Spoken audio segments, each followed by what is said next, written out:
c'est qu'il y a une autre forme de sucre qui a remplacé beaucoup le glucose dans les produits industriels, c'est le fructose. Et on est en train de découvrir, là vous voyez que c'est le même article de 2012, pourquoi les gens sont intéressés à ça, c'est parce qu'il y a un effet, on est en train de comprendre que le fructose c'est aussi toxique que l'éthanol. Pour ceux qui ne savent pas, l'éthanol ça s'appelle aussi l'alcool. C'est-à-dire qu'il est aussi dangereux de manger du sucre que de boire du cognac. Faut peut-être mieux le savoir. Vous avez les problèmes, vous voyez, les problèmes de l'alcool, ils sont à gauche, et les scientifiques ont répertorié les problèmes du fructose. Et là, je dis bien du fructose, c'est-à-dire ce sucre industriel qu'on trouve aussi dans ce qu'on appelle le saccharose, qui est une association de glucose et de fructose. Et le saccharose, vous le connaissez bien, puisque c'est les petits morceaux de sucre que vous achetez dans le commerce. Donc vous voyez qu'il y a un danger à consommer du fructose. Il vaudrait mieux consommer du glucose. Mais l'industrie a plein de fructose à revendre et donc ça c'est quelque chose que chaque fois que vous buvez des sodas, vous absorbez ces choses-là. Il faut le savoir. Je vais parler d'eau. Mais il y a des gens qui boivent jamais d'eau. Ils boivent des sodas, des jus de fruits, du Coca-Cola, enfin bref. Et c'est à ces gens-là que je m'adresse. C'est fait pour eux. On leur a fait boire du soda. Et qu'est-ce qu'on a trouvé ? Eh bien, on a trouvé ensuite, on a regardé leur contexte frontal, on a regardé les protéines qui produisaient au niveau. Alors, contexte frontal, c'est ce que vous avez là. C'est la tête qui décide. On a analysé 1373 protéines et on a trouvé que 290 étaient modifiées par cette consommation de soda. Et ces 290 sont associés au cancer, à la maladie d'Alzheimer, au Parkinson et à la schizophrénie. C'est-à-dire que chaque fois que vous buvez du soda, chez les rats, mais je vous rassure ou je vous inquiète, entre un rat et un homme, ça va vite fait. Eh bien, on a noté qu'il y avait plus d'Alzheimer, plus de Parkinson, plus de schizophrénie. Et donc, ne soyez pas surpris si ces maladies montent. Parce qu'on peut évidemment les mettre en relation avec la consommation de soda. Pourquoi je mets ça ? Parce que peut-être que maintenant, vous allez boire de l'eau après cette conférence. Vous allez comprendre que c'est important de boire de l'eau parce que, évidemment, c'est cette boisson que vous devez choisir plutôt qu'un soda, si vous avez le choix. Et si vous souhaitez vivre en bonne santé longtemps. Le chiffre que je voudrais que vous reteniez, c'est un chiffre qui est en nombre. C'est-à-dire qu'on va prendre juste une cellule. Pourquoi ? Parce qu'une cellule, de toute façon, c'est la matière vivante. Avec ça, on est tout fait de cellules. Et donc, si on connaît la composition d'une cellule, vous avez juste à multiplier par centaines de milliards et ça vous donne bout. Mais à la base, on est tous une cellule. Et vous voyez que j'ai classé, vous regardez la dernière colonne, en nombre. Qu'est-ce que vous trouvez d'abord ? Évidemment de l'eau. 22 milliards 240 millions 561 910. Je les ai comptés une par une. C'est pas gros. C'est un petit chiffre. Ensuite, qu'est-ce qu'on trouve ? Et c'est là où vous voyez qu'il y a quelque chose d'intéressant qui apparaît. C'est qu'on ne trouve pas les protéines. On ne trouve pas l'ADN. On ne trouve pas tout ce qu'on trouve dans les livres de biologie. Qu'est-ce qu'on trouve ? Des ions. C'est-à-dire qu'après l'eau, vous êtes d'abord des ions. Du sel ! Vous êtes un mélange de sel et d'eau. C'est incroyable. Et vous vivez. Prenez un peu de sel, mettez-le dans l'eau. Ça ne vous fait pas un être vivant. Mais pourtant, vous êtes ça. Vous êtes effectivement un peu plus que du sel et de l'eau. Mais pour la chimie, vous êtes du sel et de l'eau d'abord. Et donc, vous comprenez que la bonne santé, c'est quoi ? Est-ce que c'est mon beefsteak que je vais manger qui va me faire mes protéines ? Non. La bonne santé, c'est d'abord comment je gère mon ion et comment je gère mes ions. C'est la première chose. Si je gère bien ça, le reste suivra. C'est pas la peine d'aller traiter un problème organique sur une protéine qui est défectueuse si vous avez un problème au niveau de la gestion de l'eau et des ions. Il vaut mieux d'abord traiter ce que vous êtes en priorité. Ensuite, regardez la troisième ligne. C'est toujours pas les protéines. Ce sont les acides aminés. Quel est leur rôle ? Tout le monde s'en fout. Tout le monde dit, bah oui, il y a des acides aminés. Ils ont dit, bah ça va faire des protéines. Vous avez appris ça, que les acides aminés, ça se condense, ça fait des protéines. Mais pas du tout. Ça sert à chélater les ions pour que vous les absorbiez. C'est bête. Ça ne sert pas à faire les protéines. Ça vous sert à prendre les ions et à vous les faire passer dans l'intestin pour que vous puissiez les avoir dans vos cellules. On en revient encore aux ions. Après, vous avez des lipides. À quoi ils servent, les lipides ? Toujours pas à vous faire. Ils servent à réguler le flux des eaux, des ions et des acides aminés, parce qu'il y en a qui sont hydrophiles, il y en a qui sont hydrophobes. Pour ceux qui sont hydrophobes, on va faire ce qu'on appelle des micelles. C'est toujours ces problèmes. Comment faire rentrer les ions ? Et ensuite, les nucléotides, parce que c'est le même problème. Là, c'est pour le calcium, essentiellement. Et puis, finalement, à 2 144 625, on trouve enfin les protéines, qui arrivent bien loin. Bien loin. Donc, vous comprenez pourquoi la conférence est extrêmement importante, parce que je vais vous parler de ce qui est important des eaux et des ions, de ce qui se passe dans l'eau, en fait. C'est ça qui est important. Alors, voilà le chiffre qu'il faut retenir, c'est qu'il y a 22 240 561 910 molécules d'eau. Il y a en tout 22 437 135 779 autres molécules toutes confondues, c'est-à-dire l'eau plus tout le reste. Vous faites le rapport et vous trouvez 99%. C'est vous. Regardez-vous dans une glace, vous êtes fait à 99% d'eau. C'est pas important de savoir ce qu'on va boire? Ben si. Il va peut-être falloir un petit peu regarder ça de près. Je ne vais pas vous faire un cours de biologie parce que ça ne sert à rien. Tout ce qui est dans les livres de biologie, c'est du peanuts. C'est ça l'important. Vous êtes un tube polaire traversé d'eau et d'ions. Un trou. Il y a de l'eau, des ions qui arrivent, ça passe, et c'est ça. La vie, c'est ça. C'est l'art d'être un tube polaire. Pourquoi? Parce qu'on ne se nourrit pas par l'anus. Polaire, ça veut dire que ça va que dans un sens. Ça ne remonte pas, sauf quand on est malade. Alors après, c'est vrai que vous avez du décor. C'est le sapin de Noël, vous avez des boules de Noël, vous avez des petites bougies, ça s'appelle les organes. Vous avez un cœur, vous avez un foie, vous avez des reins. Ça, c'est les petites bougies. C'est les décorations. Mais le sapin, vous, ce qui fait sur quoi on pose les bougies, c'est de l'eau traversée par des ions. Et évidemment, ces tubes sont faits en protéines. C'est pour ça aussi que je ne veux pas dire non plus que les protéines ne sont pas importantes, mais elles ne font que le tube. Ce qui fait la vie, c'est le mouvement dans ce tube d'eau et d'ions. Voilà, vous voyez, c'est des images qui, j'espère, sont assez simples pour que vous puissiez bien les comprendre et l'intérêt qu'il y a à s'intéresser à l'eau. On va regarder un peu plus les ions, parce que vous avez compris qu'après l'eau, c'est les ions qui sont importants. Alors évidemment, il y a le potassium, le magnésium, le sodium, le chlorure, le bicarbonate, le fer. Prenez le premier, parce que finalement, c'est ce qui est important. Il y en a 66 193 540. Là aussi, j'ai passé 2 mois à les compter un par un. Potassium, ça veut dire quoi? Quand j'ai eu mon problème cardiaque, il y a l'interne qui est venu me voir qui m'a dit « Ah, faites-lui son potassium !» Mais qu'est-ce qui m'emmerde avec du potassium? Il ne voit pas que je suis en train de crever, là. Il me dit « Faites-lui son potassium !» Ben, vous comprenez peut-être, parce que vous voyez que le potassium, c'est l'ion le plus important de la cellule. C'est-à-dire que s'il se passe quelque chose à ce niveau-là, c'est grave.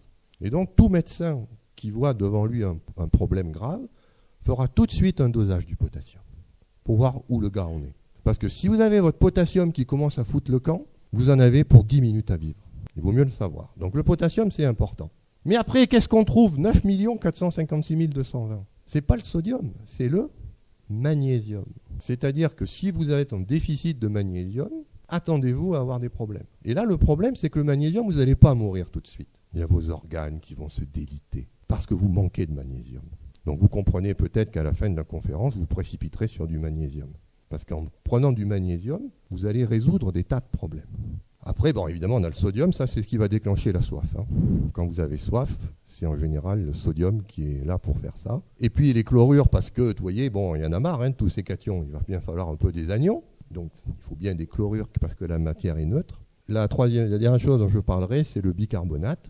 Parce que le bicarbonate, c'est quelque chose qui est très important, ça régule le pH du sang.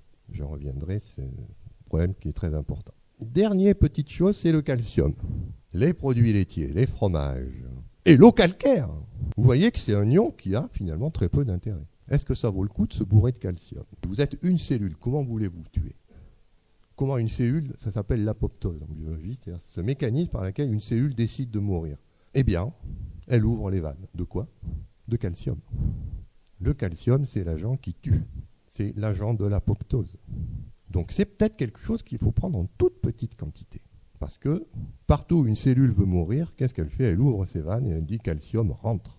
Et la mort est assurée dans les secondes qui suivent la rentrée du calcium. C'est facile à comprendre pour ceux qui ont un petit peu de connaissances biologiques. C'est qu'à l'intérieur d'une cellule, vous avez l'ADN, vous avez tous ces nucléotides qui sont des phosphates. Et qu'est-ce que le calcium adore?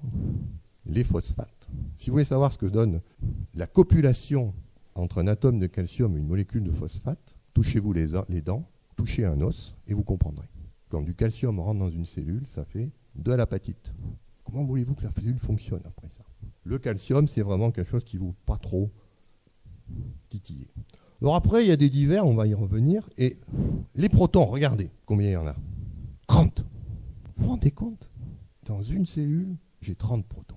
Alors vous comprenez après que quand dans un livre de biologie, on vous dit « Ah ouais, alors là, il y a un gradient de protons qui passe. » Un gradient de protons avec 30 choses. Remettons les choses à leur place. La cellule est un milieu qui est extrêmement contraint, il y a très peu de choses. Et les protons, en fait, on les recycle. Ce n'est pas des choses qu'on produit comme ça. ça coûte cher.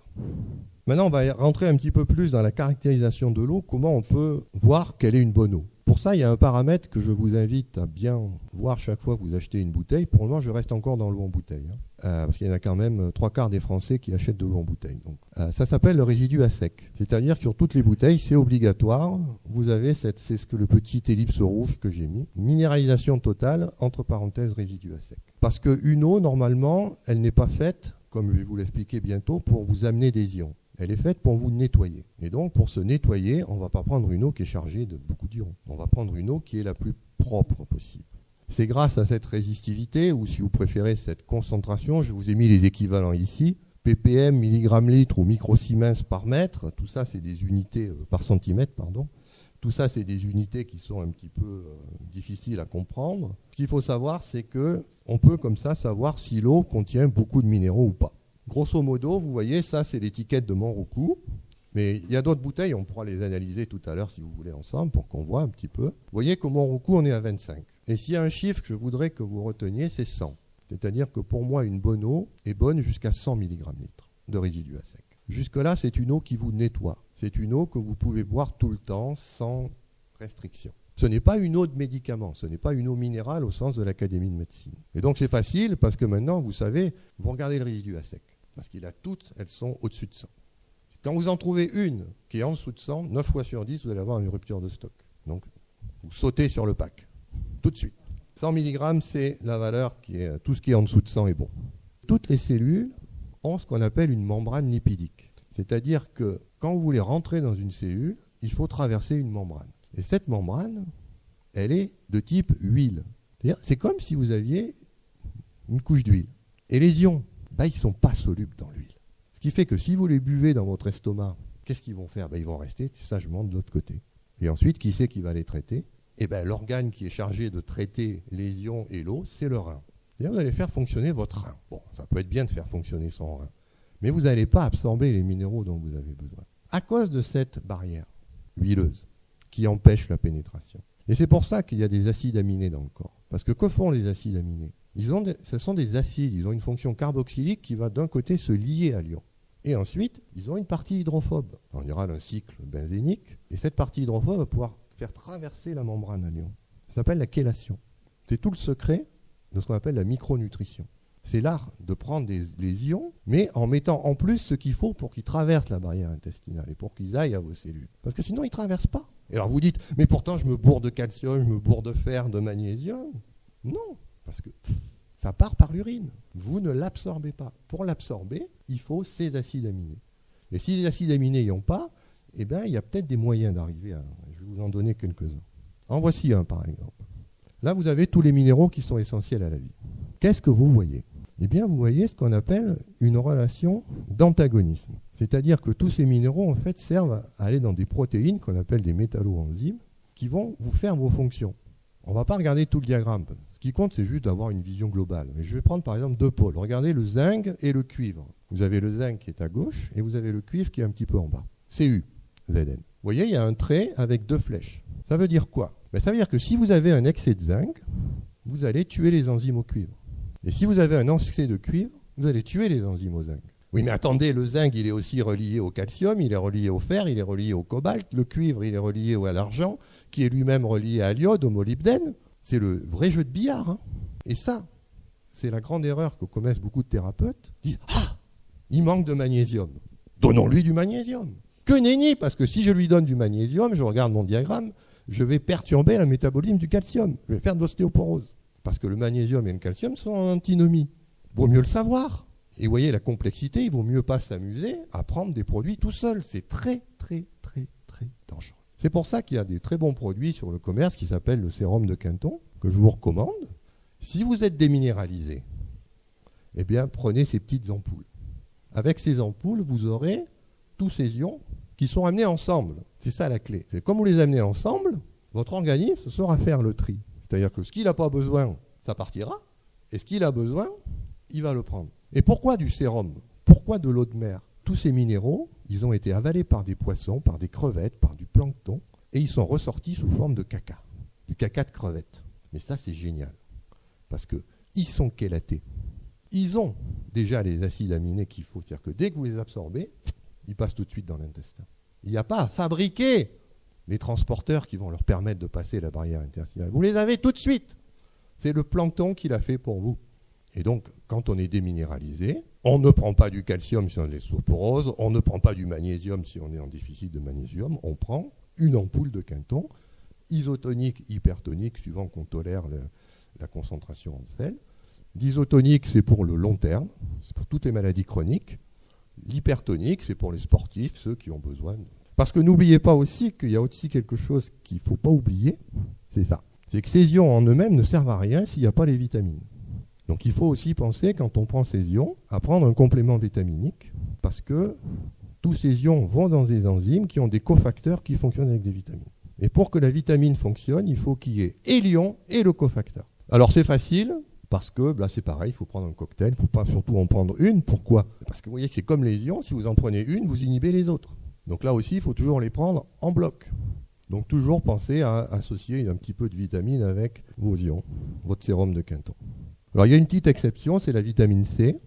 Elle, vous pouvez vous en gaver, parce qu'elle ne fonctionne pas avec les enzymes. Elle sert juste à régénérer les antioxydants du corps. La vitamine C, si vous êtes vraiment en stress oxydatif, vous pouvez en prendre autant que vous voulez, ça va vous faire beaucoup de bien. Et si jamais vous en avez trop parce que vous allez bien, ça sort par les urines aussi, c'est génial.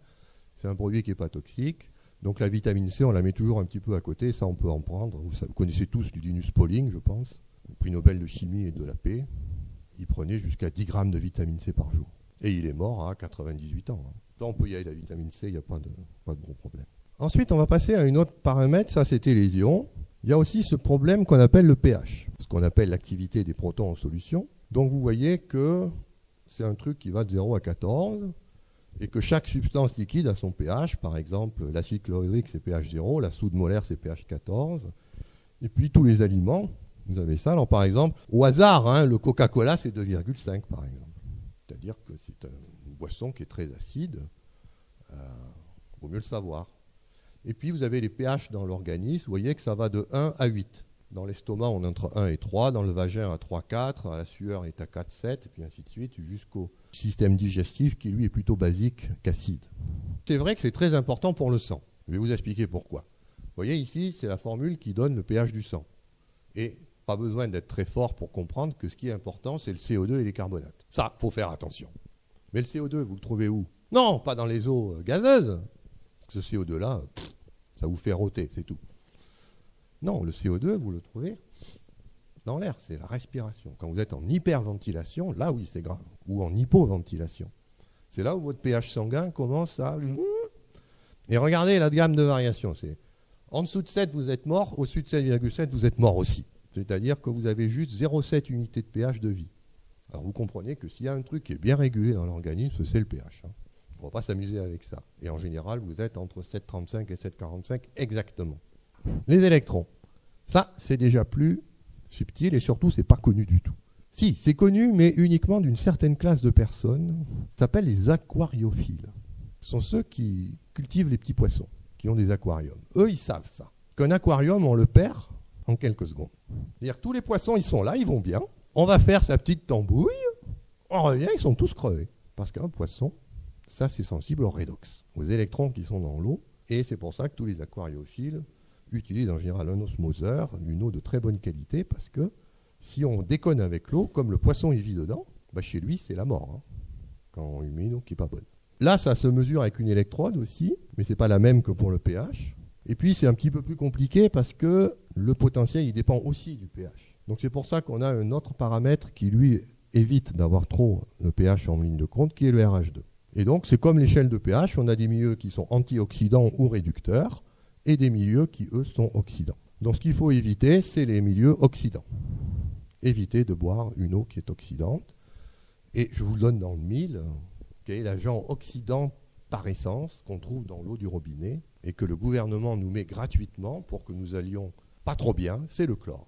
Dès que l'eau est chlorée, vous partez du côté des parties oxydées. Donc c'est pour ça que si vous buvez l'eau du robinet, vous avez raison, parce qu'en fait, il faut boire l'eau du robinet. Mais par contre, il faut penser à retirer le chlore. Parce que le chlore vous donne de l'oxydation, et ça, c'est pas bon. Ça va augmenter votre stress oxydatif, et ça va se rajouter à tout le reste. Vous rajoutez là-dessus un petit coup de chlore et là, vos capacités antioxydantes, elles explosent. Elles ne peuvent plus suivre. Là où je vous ai mis quelques domaines, il faut savoir que tous les gens qui font de l'élevage en bassin, de crevettes, ou de tout ce qui vit dans l'eau, commencent à découvrir ce domaine-là. Par exemple, parce que quand votre RH2 devient très réducteur, vous avez des proliférations bactériennes. Il y a des tas de bactéries qui commencent à apparaître. Quand vous avez des choses qui sont très oxydantes, vous avez des virus qui apparaissent. Vous allez en entendre parler dans les années qui viennent, on est en train de découvrir ça, que le virus, il ne vient pas de l'extérieur. Vous l'avez en vous. Qui va l'activer, c'est un terrain oxydé. Je suis oxydé, j'ai un virus qui normalement est dormant, qui ne se manifeste pas. Pourquoi? Parce que lui, il a besoin de mieux oxyder. Puis comme je ne suis pas oxydé, il attend. Ah mais là, tu es oxydé, mon coco. Et paf, le virus apparaît. On n'attrape pas les virus. Ça se développe quand on a un terrain qui est oxydé. De la même façon, on n'attrape pas une infection. N'ayez pas peur d'embrasser sur la bouche votre ami s'il a un rhume. Si vous êtes sur un terrain qui n'est pas réducteur, vous ne saurez pas, les bactéries ne pourront pas proliférer. Si par contre, effectivement, vous êtes en terrain réducteur, là, il va falloir faire attention.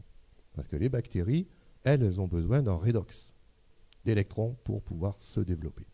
Ça, on est en train de le découvrir, que tous ces micro-organismes, en fait, la vision pasteurienne, ils sont méchants, ils veulent que nous bouffer et nous faire mal. Non, ils sont en nous, en fait. Et c'est la manière dont nous générons notre oxyde, notre bilan redox, qui va faire qu'on va manifester une infection ou une infection virale. Alors c'est pour ça qu'on a beaucoup de maladies à virus aujourd'hui, c'est parce qu'on désinfecte au chlore et que le chlore est oxydant. Donc si vous voyez des maladies virales qui prolifèrent, enlevez le chlore de votre eau de boisson si vous buvez l'eau du robinet.